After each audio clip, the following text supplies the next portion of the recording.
gonna go ahead and get started. I think everybody pretty much knows me, or at least I recognize your names. But hi and welcome. I'm Jess. I use she, her pronouns, and I'm the Director of Creative and Marketing Communications for the division. Thanks for joining us today. Unfortunately, our first speaker had an emergency this morning and is unable to join us, so we're going to pivot a little bit. Um, Maybe a little less polished than initially planned, but and I'm a little weirdly nervous, so just bear with me as I do my best. I'll be reviewing some best practices in social media and accessibility and share some resources. And then I'll turn the mic over to Sampan here from the Disability Services Center to present a new tool to assist us in expanding our digital accessibility. If there's time at the end, I'd love to open the floor to anyone else who'd like to share additional tips or resources or best practices that they've implemented in creating their social content. Like I said, I'm weirdly nervous. I'm feeling a little shaky right now. I'd like to note that I'm not an expert and I will not be policing your social media feeds, but my team and I have been learning and working to make our digital communications as accessible as possible. We're still growing every day. And I hope to provide resources and opportunities for you as I find them. We're here to support you, so please don't be afraid to reach out with any questions. If I don't know the answer, I'll find somebody who does. And I do hope that you leave this meeting with some new tools or ideas to help make your digital content more inclusive and accessible to all. So let's dive in. I'm going to share my screen, but I also am sharing this doc in the chat for those who prefer to follow at your own pace. And here we go. Okay. So I've got some resources at the top here that I've cobbled together through some of the just some of the sources that I have used and some of the things that I have used in this document. But the initial best practice is in creating your images and graphics for social media to simplify your graphics to convey the information in a concise way. I loved this guidance from Accessible Social, which is a resource that I use a lot, that said graphics created for social media should be treated like billboards. So really try to keep that in mind. I encourage you to avoid posting a full-blown flyer directly to your social media channels. Instead, consider the elements that are needed for that particular platform and adjust your graphics accordingly. One example that I see a lot on, say, Instagram is pretty much a copy of the flyer that includes the QR codes. But if you consider that most of your audience is probably not viewing your content on a computer, but instead is using their phone, that kind of renders the code unnecessary and takes up valuable real estate that could be used for something else. So really think about the platform that you're using and what the most important elements are that should be included in your graphics. Everybody is probably familiar with alt text. We talk about it a lot. I found this really helpful video that shows where the tools are to include alt text on many social media platforms. So it's a good resource if you want to use it. Some things to note are not to include photo of or image of or graphic of in the beginning of the alt text because the screen reader will already announce that it's an image. But a note if you're trying to describe an illustration or a painting or something, it could be helpful to include that context. Got some resources for writing alternative text and some guidance on the image accessibility by platform. And one of our best practices that we adopted from recommendations by Stratcom is to include image descriptions in the post caption for photos and slideshows. The purpose of an image description is to provide additional context and information about a visual beyond what can be conveyed in short alt text. And that could include longer details. And that has actually worked out and been quite beneficial on our platforms. Yeah. So and then for memes to include the key text and the jokes so that the reader can understand what the context is. Some examples from Stratcom's social media team that they included that I thought were helpful are examples from a decorative campus shot with a short caption, the post caption versus the alt text, and an event flyer post caption versus the alt text versus the example to include the key text of a meme. Something that you're also probably used to hearing by now and familiar with is the color contrast in text and graphics. Make sure that you are not relying on color only cues or using low contrast text. And I highly encourage using the WebAIM color contrast tool. And if you click on that, if you've never used it before, you may be put off by seeing that it asks for the hex codes, which is the numerical values. And don't worry, because there are a couple of resources here. The UCI brand guidelines, if you're using official UCI colors, they include the hex code that you can put in. And then there are tools like Image Color Picker where you can actually upload an image and it will give you the hex codes of the colors in that graphic. Some things that should be used as best practices all around are to avoid putting light colors on light backgrounds. So one example we use in the UCI branding a lot is don't use the yellow version of the word marker logo on a white background, and that applies to your social media as well. And then make sure that you're using an easy to read font. And if you're putting text in front of on top of an image or a pattern, make sure that it's on a semi-opaque background and it's readable. So then transitioning to the body copy in your posts. Again, think about the important information, organize your information, and lead with your main point, like what, when, where, who, or how. Just really simplify your info, driving to the main point, and try to use plain language.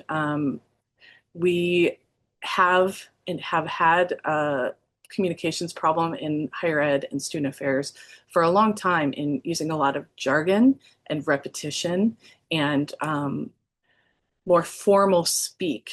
And that really is not helpful here. And it's not helpful in our emails either. And so I've been trying to train my colleagues, and as we help the units with your communications, really try to distill out what the important pieces of information are, use plain language that's easy to understand, avoid repeating the things that are important, and really try to drive to the main point.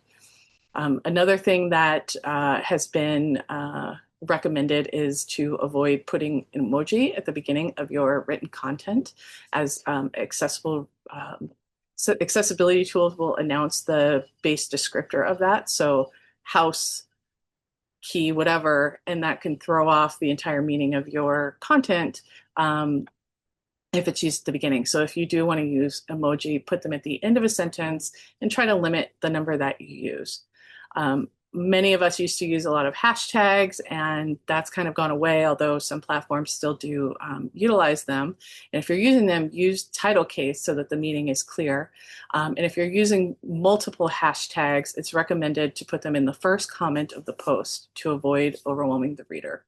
And then there's a trend I've seen on Instagram. I don't know if it's readily used on other platforms. It used to be a Twitter thing too, where you can use Unicode characters, alternative characters to make like Gothic fonts or different weights or decorations on your text. And I still see that a lot on Instagram in profiles and sometimes in posts. And while it does, draw attention, it creates a big problem for the screen readers, as these assistive devices may not be able to identify or translate them. And so they could read out loud something in a different language or jargon or who knows. So avoid using those. And then when you're using the link in bio, make sure that the context is connected. So what they'll find there, like the full event details and RSVP form at the link in bio. And then moving on to captions and transcripts for social media clips and videos. I want to call out appreciation to Laura Rico, who couldn't make it today, and the Stratcom social media team for including some good resources there. But always make sure that you enable the captions for videos with speech. and use the auto captions as a starting point, but definitely review them. I have found that the auto captions have a hard time captioning Zot, and they often mistype anteater either as two words or they read it as a different word.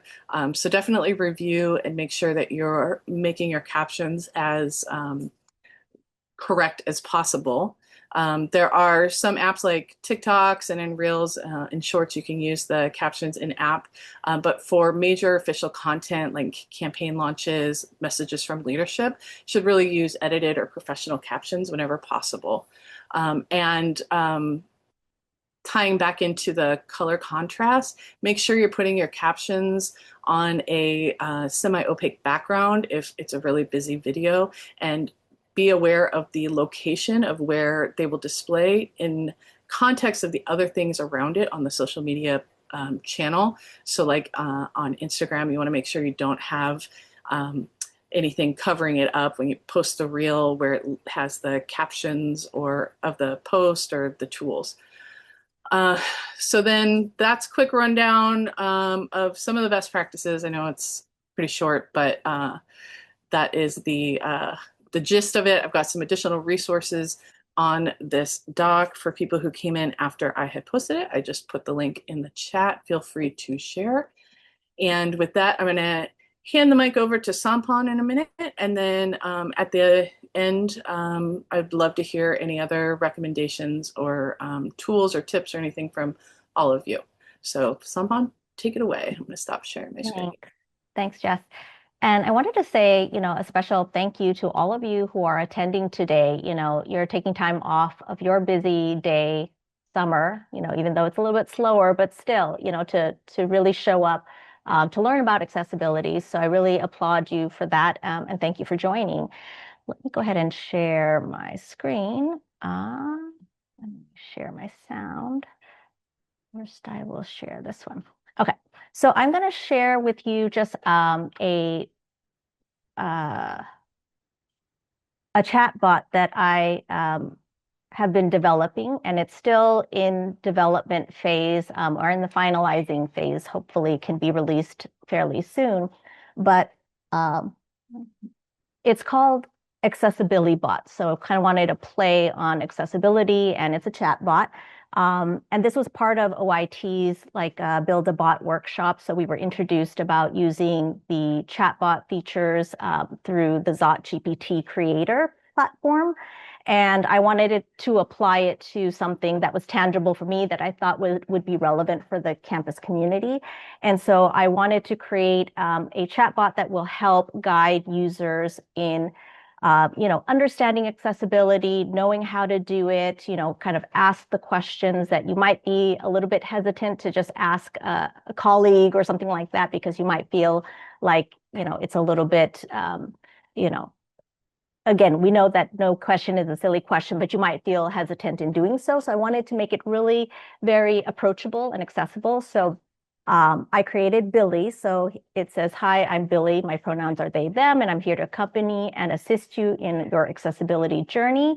I know accessibility can seem daunting, but together we Zot this," with a little anteater bot there. Okay. And so I wanted to just share kind of the heart. So the purpose was really to help UCI faculty and staff to create and improve their accessible digital content. So as many of you may know, UC's IT accessibility policy that's aligned with the DOJ's final ADA Title II web rule and requiring the WCAG 2.1 AA standard is now in effect. So even though some of you may have heard, oh, the deadline has been extended for another year, for us, practically, it still is April 2026. It still has already passed.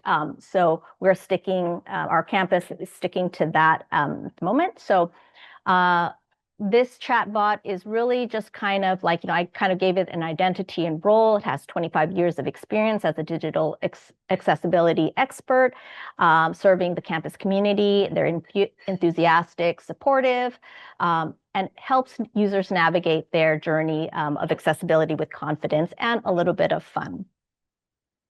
So kind of what I put into the stuffing of this chatbot. So I have some of the knowledge base. We had the option with the creator to include 3 URLs that have I think it was like a .edu and a .gov ending. You couldn't do a .com. Um, there might be it. And we have a choice of three of them. So what I did was put the OIT accessibility resources for faculty and staff website in there because it has a kind of like a small hack. It has a list of all of these other links that I'm able to kind of pull from. The WebAIM article. So WebAIM is kind of an industry standard. They have a lot of good content regarding accessibility. And also the Web Contents Accessibility Guidelines, or the WCAG 2.1. I've also kind of included like, kind of standalone documents, different PDFs and things like that. And among them are the Accessible Social 2024 PDF, which, I'm glad that Jess really brought that resource up so that if you're not familiar with it, it's really a great resource, but it is quite dense. So I was telling her it's like 106 pages for the PDF. The website has also, you can kind of go through the learning process through the website. It's pretty much the PDF is pretty much kind of an amalgamation of all the stuff that's on their website, but it is quite dense. So I wanted to add that. I had also the inclusive language guide and audio description considerations, and also the description key from the Described and Captioned Media Program, the DCMP. So some of those things, along with other documents, I've kind of uploaded it into its knowledge base to be able to kind of help out. And like before I get any, well, yeah, I'll go through the next thing first. And as Jess mentioned about some of the accessibility considerations for social media, so things that we've already kind of touched upon, alt text for images, video app captions, color contrast, not using color as the only cue, especially for action or to highlight something. Plain inclusive language, having info that's available without sound, motion, flashing content. I'm not sure we touch upon that one too much, but there's motion that, at a certain rate or frequency, it could cause some individuals to have epileptic seizures. So definitely don't want to do that when you're trying to get their attention for social media. And the emoji, fancy font guidance, and descriptive links or calls to action. So just to kind of note, these are not necessarily just strictly for social media. This is like accessibility kind of in general for everything, when it comes to PDFs, emails, websites, things like that. So I think the only thing that I can think of that kind of really ties more to social media would be just like the hashtag, the title case, things like that, where you normally may not necessarily see that in those other types of digital content. But I just wanted to highlight that all of those tips and techniques or best practices, those are really just general accessibility best practices. And so, learning some of these for your social media content is going to help you to implement them in other realms with other digital content. So that's kind of one of the things that I wanted to share with that. So let me close this one out or reshare. Does anybody have any questions so far? I'm going to go into just like using the bot in a bit, but yeah, Brian. I definitely am curious, and so is Amy, our director, right, at the Student Center. How far back do you want us to go in our social media to bring it up to speed? I'm sure there's some old posts there that are, that would need, I don't know. What's your thought? Well, I think the current guidelines have specific language in terms of kind of more ephemeral content, which typically I think the social media posts kind of fall under that. So I think, we can look to the guidelines, and maybe what we could do is, I wonder, let me see if I can use Zot GPT and my accessibility bot to ask that question. So let's go into that and let's ask the question. Let me share my screen for that and add the sound. So when a user goes to the link for the accessibility bot, this is kind of what they are, drag that down a little bit. This is what they are met with. So just kind of a little bit blurb of Billy. So I'm going to have Billy read the information and I think I shared sound. So let me know if you don't hear anything. Hi, I'm Billy, they/them, your accessibility guide. UC's IT accessibility policy, aligned with the DOJ's final ADA Title II web rule and requiring WCAG 2.1AA, is now in effect. I know accessibility can seem daunting, but together we zot this. I share digital accessibility guidance and resources. I'm not a lawyer, nor do I play one on TV. I'm a bot. So don't take what I say as legal advice. Please note that the information shared here is for general informational purposes only and may not reflect the most current legal developments. If you need legal advice or a risk assessment, the UCI Campus Council or the ADA coordinator may be able to assist you. My normal mode is like Peter the Anteater, zot, zot, zot. Let me know if you'd like me to change into the following styles. You can switch anytime. Wicked, defying inaccessibility, broom. Star Wars, accessible be you must, sparkles. Harry Potter, sorry, no parcel-tongued snake. Feel free to share your name, role here at UCI, and field that may provide some helpful context on what accessibility challenges are typical. Otherwise, just let me know what's on your mind. Okay, so I wanted to give it some personality. I wanted it to be a little bit light and fun, so you see all of the choices folks can use.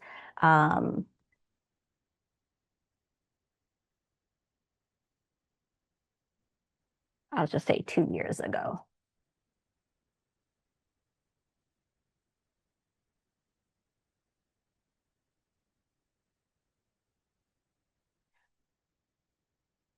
So it's going to go through and initialize and do its processing and thinking about it. And sometimes, especially if I'm presenting this for others, it's like those 2.9 seconds seem really, really long. But we'll see what it comes up with. And while we're kind of waiting for it to process, oh, that's not too bad. Okay. So short answer in most cases, no, you don't have to go back and fix every social media post from 2 years ago, but there are a few if-then nuances worth knowing.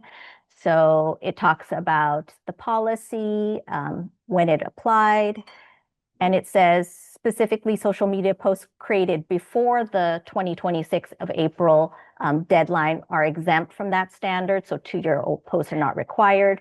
But this is important in terms of if older posts are still actively being used or, especially if it's regarding application to a program, participation in a program, something of that nature, then you'd kind of want to fix those ones that are current, that you feel still have relevance today.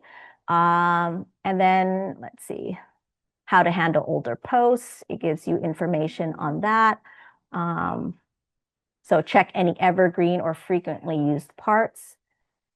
And then it just tells you about quick tips moving forward, gives a few of those accessibility considerations we kind of already had covered and gives some helpful resources. So again, it also links to the Accessible Social, UCI Accessibility, DOJ's web rules. So that's kind of how it would handle that. And I think I would agree with that. So again, the bot is still a bot, so don't take all of it at face value. But I think in general, what I've noticed in some of my testing, that it's pretty good. It's pretty accurate. And because we are able to feed it specific information, it's not pulling random stuff from the web, from just the webverse, really, right? It's pulling information from the 3 websites that I've kind of mentioned, the documents that I've uploaded as its knowledge base. So it's doing pretty well. One of the other things too, I wanted to just mention, let me go back. I also went through with some social media platforms and just kind of gave it, the question of like, give me 5 to 10 points about this particular platform and in the different styles. So here you can see I did Instagram with Wicked, Facebook with Harry Potter, TikTok with Star Wars, LinkedIn with Peter the Anteater. And it gave pretty much similar, what I was expecting. And it gives you like really detailed information. What I like about it too is it will ask, oh, do you want me to create an outline for you or a step-by-step checklist for you or something like that. So it does provide some help for doing that. So here it talks about alt text for Instagram, and it tells about how you can format the alt text. Another piece of information that I thought was interesting was I actually asked it to compare, like with all of the social media platforms that I had asked it to kind of give me a little breakdown of. I put that information back and asked it to give me a table of the topics that the platforms, that applied to each of the platforms. And as you can kind of see, alt text, video captions, color contrast, plain inclusive language, info available without sound. Those are all present within all of those platforms, Instagram, Facebook, TikTok, and LinkedIn. I know there's probably other social media, I didn't include Twitter, but other social media things that might be out there. And it talks about like other options, motion, emojis, and which ones they may apply to. So this was really helpful for me to kind of like, it really kind of cemented in my mind that, yeah, all of these different platforms, those main themes keep reoccurring: alt text, audio, captions for videos, things like that. So I thought this was kind of a nice way that it actually can produce some information. And I think what's kind of nice is that this chatbot can be used at any time of the day. Anywhere folks are, they don't have to wait to, send an email to somebody saying like, hey, am I doing this right? Or, they can get kind of instant feedback, or at least almost instant, like 2.9 seconds worth. But that's kind of the hope that I'm, placing in like having a chatbot. So Brian, you have your hand raised. Maybe we can ask it this question. This is kind of on topic here with this table, and that is, Okay. what about reposting and posts from others? Right. So yeah, we have full control over our channels, but we love to, especially with esports, very, very active on social media. That's a huge part of their industry. So we like to repost and share stuff. What do you think about that? So we can ask this, Billy. Sure. Let's see.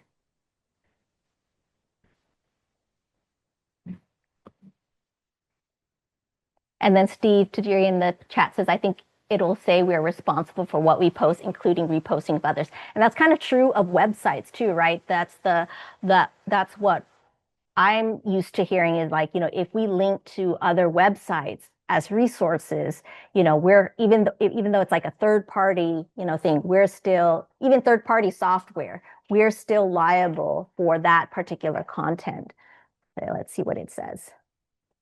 So reposts can be great for amplifying voices, cutting down your workload, but from an accessibility perspective, they carry the same responsibilities as your original content. So if your unit or office shares it, it effectively becomes part of your communication. So it would still apply. So, and then it gives you information, a little bit more further details. Treat it like your own content, add accessibility wraparound in your caption.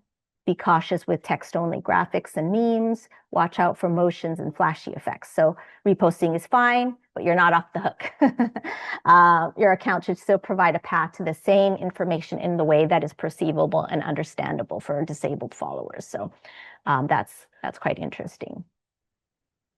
I'm going to go ahead and move forward and just show you a little bit and maybe post some information. So let me see. This was Accessible Social's website. So I think Jess linked that already in the chat. I also wanted to highlight this one. So I'm going to link this into the chat as well. So accessibility updates. So I'm spelling accessible wrong, and I'm going to grab. And in order for me to make sure that my hyperlinks make sense as well out of context, I'm also going to link the accessible social accessibility updates. So if you are responsible for social media, or if you do it on a personal level, you may want to pay attention to this website, or this particular site of Accessible Social's main website, because it talks about a lot of the updates in the social media world. So that way, you can keep your, guidelines and things kind of fresh in terms of, especially with social media, things change so drastically, so quickly. So you want to always be a little bit on top of like, oh, okay, now is there a way to add, alt text for photos in TikTok, and it seems like only, since May of 2025, that's not that long ago that it added this alt text feature for TikTok images. So you may want to, kind of keep this on your radar, especially if you're working with social media very often. Also, the other thing too is there's the guidebooks. So again, question. Steve says, did I make that meaningful link in another software and copy and paste? No, I actually am just typing in my, I cannot spell social. I'll explain how I did that. So I'm just writing my link text, and then I'm just highlighting that information and doing a Control K. And that's typically Control K is what you use to do it in most platforms like Teams chats, Word doc, Google Doc, things like that. And you'll pop up the box that says text to display, and I double check my text is the correct one, and then the link, and then I just post that. So I've just posted the guidebook as well. So that way, especially in a long, especially like with Zoom, for example, if you have a long feed of different resources, that's helpful to distinguish what link we're actually going to go to as well. So yeah, you blew my mind when you did that, because I did not know no this way moment that you can't do that on Zoom. So I just was able to do that by also highlighting the text that I wanted to link.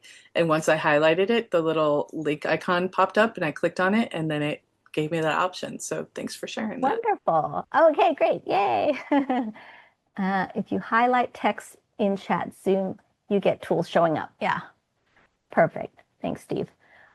So, and as I mentioned, the accessible social, and I will, let me just kind of share, I'll share again the other document that I have open. Where is it? The PDF. Okay. So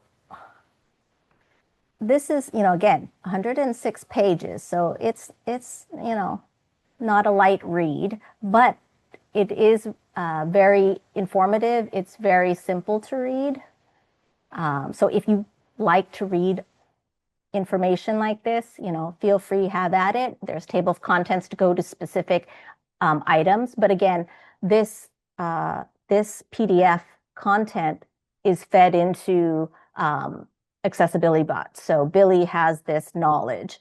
So hopefully, when you ask it a question, you can it goes specifically to answering your question without you having to dig around to find it. But an interesting thing that I found too regarding emojis that I didn't know was that, obviously each emoji has a certain description that a screen reader will read. But I didn't know that, for the ones that have the option to change skin tone, it will actually put an extra descriptor on there. So thumbs up, light tan, thumbs up, dark brown or whatever. So I thought that was interesting. And according to this resource, it also suggests to kind of limit the use of those customizable emojis as much as possible, just because then the screen readers aren't inundated with a lot of like just information that's not super useful or helpful, if possible, right? If it makes sense to use that, then I would say, yeah, that's fine. But just kind of realize that, a lot of the things that we may not we may not know going into creating a post is that, how it affects a user on the back end, because we are not native screen reader users. So I just thought that was interesting and fascinating. But yeah, so I pretty much, oh, I did want to share another thing. Sorry. First, but before I do, does anybody have any questions that I can? Well, okay, I have another one. And that, Yeah, sure. site improves awesome for websites. I think I know the answer to this. But man, it would be sure great to be able to score our social media channels and see kind of, our strengths and weakness. I don't know. Is there anything? There's nothing like that, is there? You know what? I am not aware of something that can kind of score your like social media channel. You could probably, but I am gonna, you kind of segued directly into what I was wanting to show folks and to get on people's radars. It's not necessarily a tool that's going to uh, gather all of your social media content and flag which ones are accessible, which ones are not accessible, give you a bunch of like, fix this, and that. However, I've been playing around with a graphic design tool platform called Venngage. So it's basically the competitor to Canva. And I'm curious to know how many users, especially social media content creators, are using, like what platforms you're using. Are you using Canva and then creating a post or image there and then posting that? Are you using, I don't know, like what do people use? InDesign? I don't know. Like, I'm not sure what people use for social media. I'm not responsible for social media myself, so I don't know. But I know our department, we have used Canva and we are still using Canva, but I'm trying to like eke us out of Canva and go to this new platform called Venngage. And let me just share with We've you. even used Google Slides. I mean, we've used everything. Oh, Google Slides. But Google Slides works, when you just want something quick. But yeah, so it's kind Can of. I Oh, just yeah. can I add something to address Brian's question? Um, Yeah. I've tried to get the AIs to help me dig up old posts and kind of assess the accounts on Instagram, and we only primarily use Instagram, so I'm not familiar if this is an issue with the others, but they have said that Instagram prevents scraping. So there's probably, I would assume, not a tool that can really like assess your social media accounts, at least in terms of Instagram, because it can't go back. But the AI told me that I can use, shoot, what was it? Download your data tool from Instagram to download all of our past content and then upload that to the AI for it to like sort through and assess. So I don't know if that's like a back way to do it. And again, I don't know if that applies to the other social media accounts, but I've been considering doing that. And at the very least, maybe we just get some folks who know how to use these tools well and let us know where we're falling short and where there's some gaps in our game. But yeah, that's interesting, Jess. Yeah, so I've been playing around with Venngage. So Venngage is a graphic design tool. It's very similar in like kind of functionality as Canva, if folks are familiar with that platform. But basically, it has kind of accessibility built into it so that when you are creating content, whether it's an image or it's a report or it's a social media post. So here you can actually, put in information. So if you're creating a presentation, but you can create a social media post. And again, it has its templates. It also has accessible templates as well. So what I first thought was like, oh, so you have these accessible templates. Does that mean that there's a subsection of your templates that are accessible and some that are not accessible, right? Like, but you can make any of the templates accessible. They just kind of have highlighted, several. But what I like about it is it builds accessibility, or you can build accessibility directly as you're creating content. Let me see if I'm already logged in.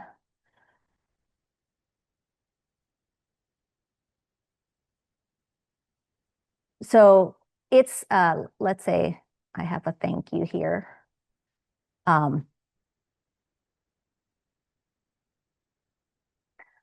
I can check to see if I can put alt text directly in there. So I can, create an alt text. So if this is decorative, I can mark it as decorative, because this envelope with the heart, I say is decorative, but I guess it could have a meaning as well. So, but I'm going to save it as that. So as you're going through, as you're creating things, like here, you can, when you're looking at the thank you with a pink kind of background, you can also, let me see, I'm not super, hold on. I can go to the font color and I can see right here that there is good contrast of this white text of the thank you against this pink color thing. So it kind of embeds these accessibility like checks and features like already there. So if you're doing something and you're like, let's say I created this in let's see if this yellow. So if I made this yellow with a pink background, and I think you may have already seen, it told me it was low contrast. And I can actually, see, the visual simulator, and I can see that it doesn't pass at the AA level of conformance, nor the AAA level of conformance. And it gives me the ratio, the 2.1 to 1 ratio, and it gives me a little eye symbol that shows me like, what is this about? So it gives me normal text has to be between 4.5 to 1 ratio, for example. So kind of already as I'm building something, I can already like check. And I was like, oh no, that's not what I want. So let me, try something different. Okay, that's still not good contrast. Maybe I want, oh, okay, this dark purple is pretty good contrast. And then it'll tell me it's high contrast. And it actually gives me like a good contrast versus a high contrast. So that's kind of like helpful as well. It's not just a, yes, it passes or no, it doesn't. And then as I go back to my design, I can see it and I'm like, yeah, I like that. I don't mind. I can see this was a block of text and I can go to the alt text. This is already marked as decorative because no screen reader needs to know teal colored block rectangle. Once you see that information. So I like that it gives you those options to do the alt text. It gives you the options to look at the color contrast.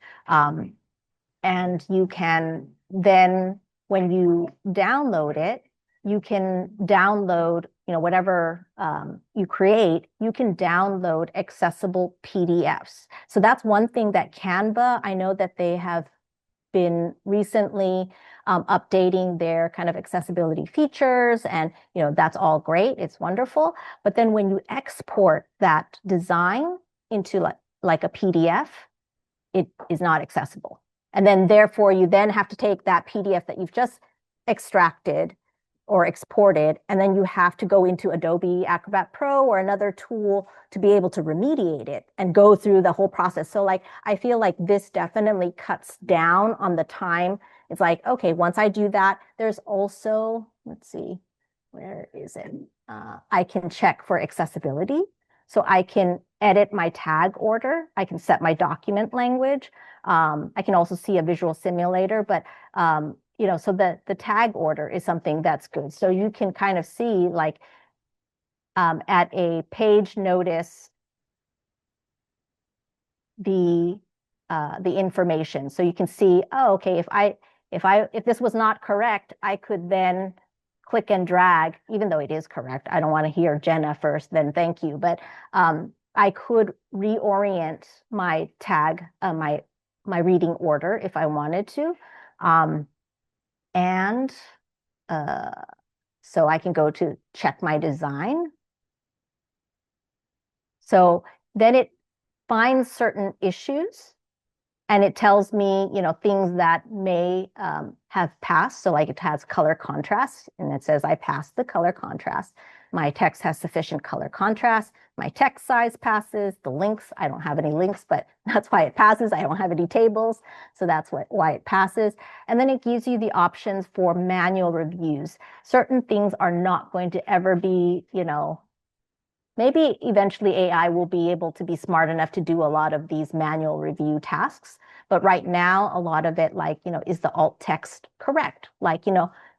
There are, even in this tool, you can have it generate an alt text for you. AI will generate the alt text for you. You just have to double check to see if that's exactly what you want to put out there, right? So you can check the alt text, the reading order, headings, use of color and text effects, gradients, images of text. So I like that it gives the information on here. So, and as I went down to file and accessibility, yeah, I guess the check accessibility would come back to this checker part here.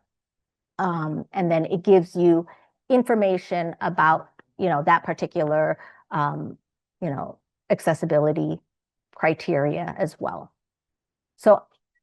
So far, I'm liking what I see with Venngage, and I've just started preliminarily looking at, how are we as the DSC using, how are we creating content? And right now, a lot of our social media content is in Canva because we had we got the subscription to it, but I'm trying to move us away from that and into Venngage specifically because then content creators can actively embed accessibility, directly without going through the whole process, creating what they want, and then having to realize, oh, okay, my color contrast, I did this checker at the back end, and now I have to go back and fix everything. So I like the ease of use of Venngage.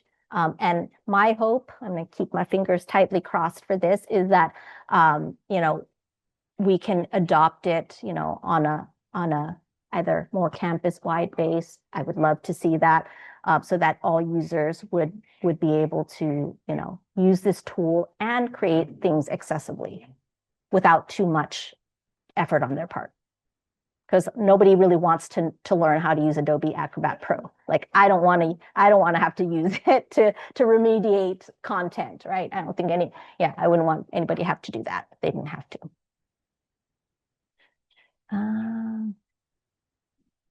So I was just wondering if you've exported any JPEGs or PNGs, or are you only using Venngage on PDFs? Well, right now we are just playing around with Venngage. We haven't really created, besides me creating something, just for fun and looking at it, I haven't really extracted most of the things to be put anywhere. But I think when you export it, it gives you, so I can, because I have the business, so this is one of the funny things too, is they have different tiers, right? They have the free tier, so people can use it for free, and you have limited whatever designs, I don't know. You have a premier level or plan that gives you a lot more functionality, but it does not let you export the accessible PDFs. So then you have to go to the third plan, which is the business plan, and that lets you download a PDF that is accessible. So here it says ideal for accessibility, hyperlinks, and printing. And you can download a PowerPoint. But so when you extract the PDF, it will have it will be accessible. If you're doing a PNG to be able to then put into social media, I'm not sure. I don't know, because I don't do social media, so I'm not sure. But that's a good question. Maybe I'll have to play around and test to see. I got really excited Yeah. for a second when you first started talking about it. I was like, oh, does it generate another file? Because and if you're okay with it, we can open up the floor too if anybody has any other like Mhm. tips and tricks. But one of the things that I did during commencement when I was on site and I was trying to post things readily is that I um, had my images in a folder for that specific post, and then I had a text file next to it, and that's where I started typing out the captions and the image descriptions and the alt text beforehand, and then was able to then, you know, copy and paste it in. And I was just thinking, Mm. like, how nice would it be to be able to somehow like attach a text file to each image that like lives Mhm. with it, because I then would file those photos back into the folder with the other photos, right? So then like it wasn't attached and I didn't know, like, I don't know. Anyway, Mhm. I got Yeah, I mean, I I would, so far I've met with some of the folks from Venngage just to learn a little bit more about their product and everything like that. And I'm sure they would be open to meeting to, like answer some of those questions. I know, like, and I'm hoping eventually we might be able to get the enterprise license for the campus. That's my hope. But with that, there is like kind of 24 24/5, not 24/7, but 24/5 um, kind of prioritize support for that. So, if we had questions about that, we could, and they also offer trainings on using the product. So those are some of the questions that, I think would be amazing. And I don't know, Jess, offline, if you want, I mean, I'm going to be having another session, another meeting with the person from Venngage, in a few weeks, if you want to tag on so that you can maybe ask some of those questions. I'm I'm fine with that. yeah, that'd be great. Yeah. Well, thank you for your time. I don't remember if you mentioned, is the accessibility bot ready now, or how do we access it? Mm. So it's still I feel like it's ready in terms of my content, what I want it to do for right now. However, we are going through, I'm working with the ZotGPT team to, make sure it's accessible. And that's one of the things that we're still working through some of those things because I want to make sure that anyone who accesses it can access it and has a pleasant user experience. So I'm still working with them on that. So it's not quite ready for launch. But if folks, want to kind of play around with it a little bit, I'm happy to share the link. Let me just share that, Elise. And then just FYI too, the back end of it with the chat, like with the ZotGPT chat, I don't know if people are aware, that's pretty much kind of anonymous. Like you can type in your questions into ZotGPT chat and it doesn't go anywhere. It doesn't, go beyond UCI, but nobody can see what you've put in the chat. Not, I don't think even the ZotGPT folks. But if you're doing something in a chat bot that was created, like Accessibility Bot is, the user or the owner, the host of that chat bot can see the responses. So just FYI. And I like that they actually put a little blurb at the end. So it's like conversations are not anonymous or confidential or viewable by the creators. But I thought that was important to know. Let's see, what do I want to do? I want to go to, no, I want to go to settings. Do I want to go to settings? Yeah. Now I'm just seeing kind of the back end as I'm trying to find out where's my link. Link. Here's some of the knowledge base that I have. So different files and the websites. No, that's not where it is. Uh, there we go. Okay. So So while you're doing that, I'm just going to plug my team one more time. I know many of you in this chat are marketing communications pros, but even so, my team of 3 full-time designers and myself are available if you want some assistance in crafting messaging, honing your language, working on your graphics, trying to distill your messages, or even coming up with logos and other graphics. Please submit a creative services request, and we'll do our best to assist. I can't promise that we'll be able to help you every time because it kind of ebbs and flows with how many other requests we have at any given time. But I really want to be a resource for all of the units, even those that have your own marketing folks. So please don't hesitate to reach out if there are ways that we can support you, or if you want to like run anything by us or get some feedback, or have us do a full-blown project for you. Well, we can keep you busy for 6 months if you'd like. I I'm don't sure. know. Okay. Well, with that, could we close out if open floor, if there's any other tool or best practice or tips that any of you all have deployed that you want to share? Take it away. Well, just for fun, we use Metricool. It's a social media manager, and it's nice. You can aggregate everything, comments, and it has AI to help you with the alt tags, which is real convenient while you're writing captions. You see the image there as well, so it's all right there in one spot for you. It's pretty cool. And then you can, as we were talking about, go ahead and edit those AI generated alt tags. So it's pretty neat tool actually, and for routing too, for getting approvals throughout the You use the process. paid version or the free version? I don't know. I'm trying to remember, but Yeah, it's paid. it's the paid version. Yes. Yes, we're using the paid version. And it's like it's cool. Metric cool. I use that for commencement. I have a quick question actually, and just wondering if anyone could help with this. Instagram now has a built-in alt text section, so I'm wondering, is it better to include the alt text in the main caption or use the alt text feature, or do both? I think I've heard that, doing both is helpful. And I'm trying to remember why. I can't, tell you why, but for some reason I feel like I've heard that like having it in the alt text, but also having it in the captions is helpful. Okay, or basically what I'm trying to get at is, what are we legally required to have, and what is best for the students as well? So I don't know if anyone has any experience with that. I've been using the alt text feature, but I don't know if that's better or worse than being in the captions.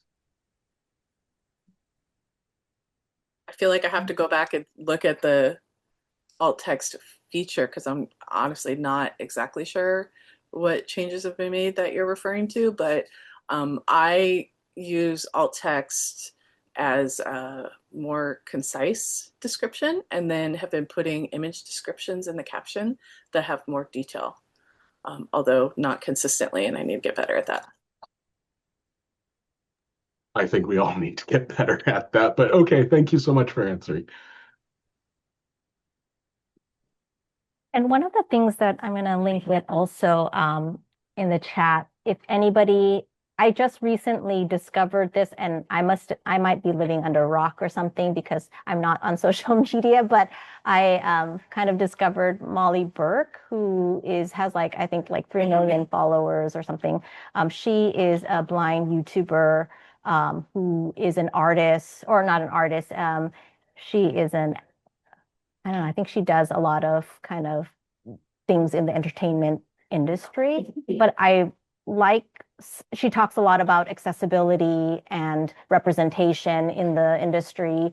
But she also talks about a lot of the information that we are kind of discussing today about, having alt text on things. She talks a lot about social media, so she might have some things in her videos and her blogs that touch upon like kind of what is a good, a good practice versus what is not. One kind of thing that I discovered through her channel, which I thought, like, I don't know if anybody has heard, like, when you're in a Zoom meeting, a Zoom session or conference or something, the presenter might do a visual description of themselves, and then her take on it was like, I don't need to know that you're, Asian female, black hair, gray hair, wearing a colorful shirt. Like, it doesn't give any, it's not relevant for whatever the topic was. And I just thought that was kind of a standard procedure or like, thing. So she really kind of gave me a lot of information to kind of think about, like, so I don't know if anybody hasn't heard of her, you may want to check her out. I just thought it was kind of fascinating. Steve. Yeah, something that's come up in some workshops I've done or consultations people have asked me about is audio descriptions and social media. And I tried to help them as best I could. Some I had to refer to Andrew because they turned into legal questions. But I did want to raise that topic just so that people realize that that is starting to become more and more of something that needs to be addressed. And for those of you unfamiliar with audio descriptions, sometimes, let's say you have a video, let's say a stick figure walking or something like that. You may have to describe what the visual information is portraying. And the audio description is something that in many social media platforms is not even regularly supported. And so this, I don't know if there's time to discuss it, but people were asking me, should they put the audio description in the main description, or should they create captions, or, anyway, audio descriptions are starting to become something we have to address in social media. And I just popped into the chat. I think I just recently saw also that Molly Burke, she commented on this one movie and she talked about audio descriptions and stuff like that. She also talked about just blind representation in the industry, but she did talk about audio description in case anybody's interested. I don't know about the rest of you, but I'd love to do a part 2 of this session and find additional resources and speakers and dive more into it. I've also been trying to get a hands-on workshop together. There's a professor at UCI in ICS who was really helpful to my team and I about a year ago, who has a student who uses a screen reader, and we submitted like our website and a couple of flyers, and she actually recorded her student trying to navigate them, and it was really eye-opening to see how much work needed to be done, and it really helped kind of reframe the whole concept of accessibility, because what I assumed the user experience was very different from what it was. And so we've been talking about setting that up and asking for volunteers to have their social media channels reviewed, but we haven't been able to get that together. So if I can get together with her, get that set up, then I'll send a call out for volunteers. Thanks again for joining us. I hope you found this session to be full of resources and information to help you with your social media and making everything more accessible. I look forward to having future topics and workshops for you, so stay tuned for more.